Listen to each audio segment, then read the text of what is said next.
Something super interesting. I want you to elaborate on it briefly, which is that even in political prisoners, solitary confinement is not allowed for periods of time.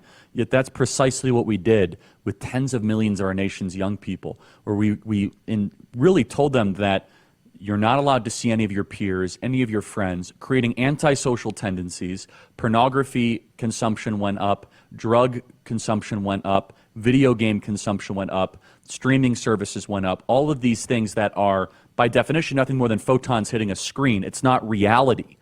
And you have to wonder the damage that does to a 12, 13, or 14-year-old that is still trying to distinguish between reality and their imagination. Can you elaborate more on how we treat our own nation's children more cruel than even what we would a prisoner of war?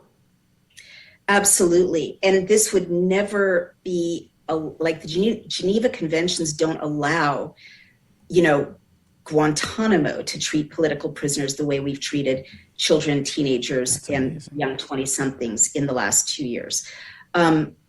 So what you just said is really profound. And in The Bodies of Others, I also have a chapter that shows exactly, why these tech companies supported the lockdowns and supported a reality in which people whose brains, as you say rightly, are just developing, to switch them off of IRL, real life school, real life sports with their friends, real life hanging out at the playground. And then if, you're a older teenager, young adult, real life dating, real life relationships, and switch them on to what you just described, addiction to video games, addiction to Meta, before Meta has even been rolled out, and a lack of ability to relate to other human beings. It's a generating of Asperger's type personalities, even in children and young adults who are perfectly normal in terms of their actual brain development.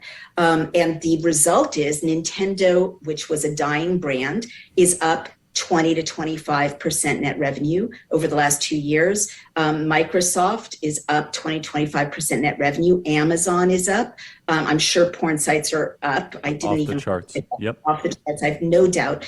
But what you get is this culture of children, teenagers, and young adults who literally aren't socialized to go outside and connect with other human beings because they've been conditioned to have all of their needs met digitally. And a lot of those policies are intended to foster this. For example, I've been very irate about masks. They don't make any difference. The data are in terms of COVID. What they do, however, and The Bodies of Others talks about this a lot, is that they impair kids' abilities to acquire speech and to speak to each other, and they impair young adults' ability to do what young adults are supposed to do. They're supposed to flirt, they're supposed to make friends, they're supposed to bond, they're supposed to have like rich, complex emotional lives. They're supposed to want to talk all night, and look at the stars. You can't do any of that in a mask. And my argument is this is what the masks are for. This is what lockdowns are for. They're to disable the human ability to be fascinated by another human face, or to just be addicted to human communication, to be able to pick up human cues.